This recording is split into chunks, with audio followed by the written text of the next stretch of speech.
Hi, Sean Haynes with the Agri CFO and the Ag Center. Just kind of give you a quick update on financial concepts for the week. One of the things I've been watching, and hopefully all you guys are researching as well, it's just this stress and uncertainty going on in the trucking industry and the shipping industry right now, and how that may bleed out into the ability to move crops outside the U.S., which is where we get a lot of money, especially for almonds, for example, which are 85% exported. Um, if you look at yellow trucking right now, facing bankruptcy, you got 14,000 trucks, 22,000 employees that may be put out on the street with this thing. Just kind of a casualty of the change in shipping rates that have happened drastically over the past couple of years. All-time highs during the pandemics, and through the recovery period just after the pandemic, and then just fell off. And so you're seeing some stress in companies like that. But it's a huge company to leave the market. Who fills that need? And then you've got this UPS strike with 360,000, I believe, potential drivers that may just leave the market again. There's just not that many guys that can fill the gap for that many people leaving the shipping industry at the same time. That's August 1st. And now you've got the pilots that service those planes, the UPS Pilots Union, saying they're going to back those guys up as well. So you get no relief there. And then now we're starting to hear some rumblings too with the U.S. Postal Service labor union talking about a strike there. So when you take it and bundle it all together and look at it in one distinct piece, it doesn't bode well for the ability to ship goods and services across the United States in the near term if all three of them kind of hit at the same time. And you wonder how it's going to affect the ag industry's ability to move product around as well. So last but not least, it's kind of in the shipping part of things, but you're looking at the grain issue, and basically this Black Sea deal between Russia and Ukraine's off the table. They may renegotiate it, but I think what Russia's asking for is not going to get granted to them, and that's been causing wheat markets to kind of push up, especially when the Ukrainian response is to blow up a bridge that's used to move some of that grain out of their country as well. And then you've got Russia actually hitting some of those grain stores with missiles and things like that to destroy product. So, and then also in response to that, right on the backside, you've got India turning around and just restricting exports 100% of their rice into the market. And 25% of rice in India gets exported, their production of rice. But Indian export of rice is 40% of world export volumes, and it's going to put a lot of pressure on folks too, right? So you can look at all this stuff. It's globalization. It's also transportation, and you just kind of look at a lot of constraints on the ability to get food where it needs to go, or not even have the food be able to be shipped where it's goes, and you wonder what that's going to have effect on pricing, downward or upward, right? In the case of rice, it's going to cause an upward price on rice that's not inside India, and then and wheat coming out of Ukraine, right? It's going to make all other wheats higher, and then if you have goods and services here in the United States that can't get shipped around, it may cause those prices to go lower. So just something I want you guys to consider when you're looking at things and making future decisions on your crops and where you should see incomes coming in.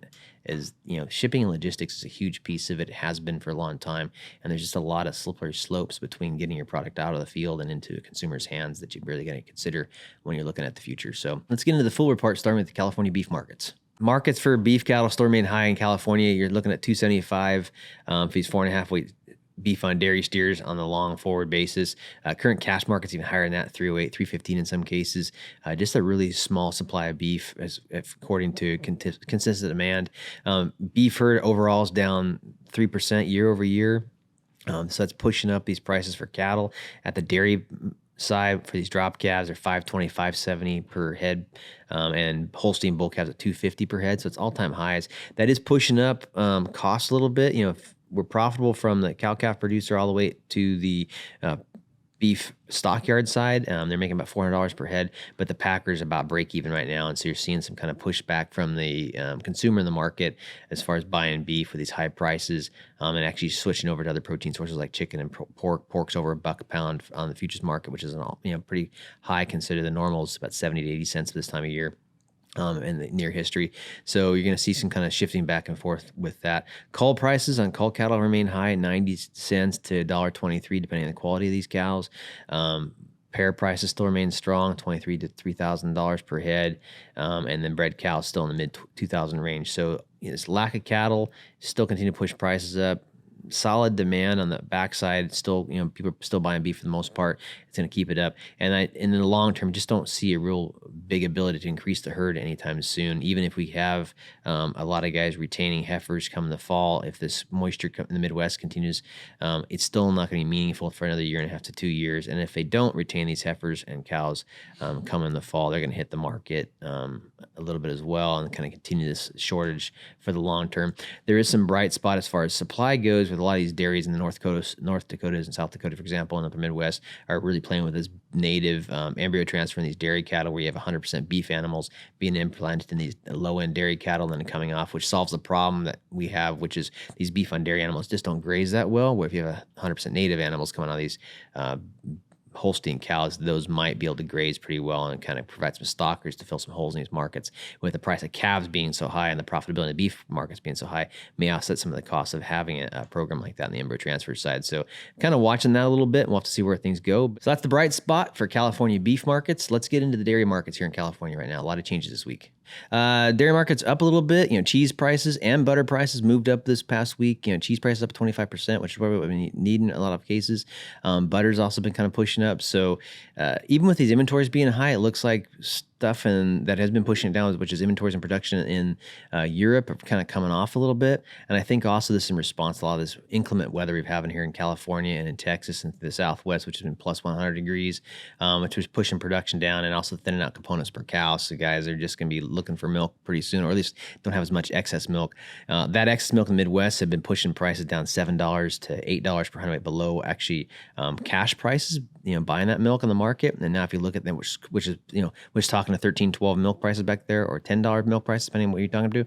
Now you're looking at $16 per hundredweight for that same milk. So that's pushed up prices from this $15 we're expecting here in July up into the $17.23 range for August, and all the way up into $18.74 at the long range in November, which should push most guys at profitability levels. Beef on dairy calves coming off the dairies still remain high, $520 to $570 per head. Just a lack of beef cattle out there. Call prices still good for these animals at 90 cents to $1.10 for high yielding cows. Holstein bull calves at $250. So I think we should see some more relief coming on these milk prices. We constrict supply as the guys continue to call into these high beef prices in response to low milk prices, which you just can't make money out with these cattle. Last thing is feed prices continue to come off a little bit. Corn's moved up and so is wheat and things like that because of the Ukraine crisis and also some volatility in weather back east. But almond hulls, down to $120 to $125 for new crop. You're looking at hay off about $100 per ton across the board. And then you're also looking at really good growing conditions for the silage out there. So you should have good yields on corn silage as well as good quality. So when those things kind of re-hit with these higher milk prices coming up in the later part of the year, we should see some relief on the dairy side. Quick and dirty on the dairy markets here in California. Let's get into the nut crops. Almond prices down across the board about 10 cents to 12 cents per pound on just about all varieties in response to this objective report that came out from USDA showing that the crop was even larger than we previously expected. Nut size, kernel weights, everything was looking positive for these guys. So we'll have to see if that actually comes to fruition when the harvest comes. But in response, the markets are pushing pricing down because there's additional volume coming in. Usually we have, the guys like to have a target 500 million pound per carrion. This is going to make our carrion around 850 million pounds, right? So you almost have twice the amount of carrion that you need to kind of support markets. So we'll have to see what happens there. There's also some risks coming forward with shipping, with this UPS strike coming, yellow freight trucking maybe going under pretty soon. And then also there's a USPS strike that they've been talking about right, that eventually pushes into all kinds of other transport issues and dock issues. So we'll see if that affects the almond industry going forward, as well as other ag exports. Walnuts starting to market the new crop. We've got a couple of trades coming in. Looks like they're anywhere from 8 to 16 cents per pound better than last year, but still nowhere near when they need to be to make profits on that side for California producers. We probably need a good 30 to 40 cents on nuts to even look potentially at a break-even scenario with most guys at the current production level. So the crops look good. Just the price sucks just because worldwide demand is kind of flat with increasing supply everywhere else except here in Chile and China especially. Pistachios, nothing really to report there. Again, hard to find information on that, but demand staying strong on those crops. I think you're going to see a continuing expansion in that area. I think almonds are kind of commoditized. Walnuts did a while back. Pistachios are still in kind of that maturing growth cycle. So for the near term, that crop looks pretty good in the mid 2 range for prices. Um, so we'll have to keep you up to date on what things go with these strikes and with these closures of freight companies and how that may affect the nut industry. But in the short term, looks like continued pressure on almond and walnut growers, and third year in a row of just subpar performance from a price perspective and possible losses for these guys. So that's quick and dirty on nut crops here in California. Let's talk about crops in general here. Hay continues to come off from last year. We got good production, good weather, plenty of water. Had some additional test hay hit the market because the weather in the beginning of the year was really nice. They really get some kind of good quality off. So it takes some pressure off, down about $100 to $125 per ton on that side. Dairy markets are kind of pushing back on that a little bit because guys are buying hand to mouth. They're really not building inventories because cash flows are so short. So that's making the hay guys a little bit nervous. It's pushed forage hay is still down in the 130 range, 150 range per ton. Straw is about $70 to $90 per ton, depending where you're pulling it from. So there's some relief there for the dairy side, some hurt on the farming side. Corn silage in the fields hasn't really changed. You're looking at $45 to $55 per ton up north in the Delta region through, say, North Merced, and then if you get south of Merced, south again, you're looking at another $7 to $10 per ton for that same corn, $55 to $65 per ton, just because of availability and competition from other crops. Tomato crop looks good. Looks like it's going to be at least a good year. We're worried about late season harvest, so we'll have to see what happens. Strawberries pushed up a little bit this week, $12.50 on conventional, $17 for organic. Season slowing down a little bit, so there's a little bit more demand on domestic production. Stuff's coming in from Mexico now on their cycle, so we'll have to see where that ends up. But it's been a pretty good year for the strawberry guys if you're able to get a crop in because of the weather and what did there to some of the acreage. Looking at stone fruit season. Stone fruits is in full swing. Peaches, plums, nectarines, things like that. We're looking a little bit small at the beginning of the year. Sizing was a concern because the weather was so late and kind of improving.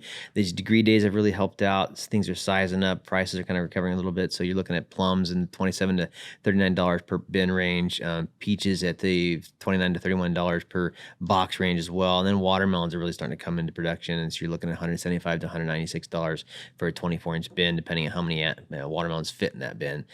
So those should be a continued bright spot this year as those things kind of come back into production and we get into the later season with the sizing and stuff like that. So all in all, finally got some good weather, get some good degree days, finish these crops out. Prices remain pretty consistent. Yields have been good and water's plentiful. So crops should have a pretty good year this year in California.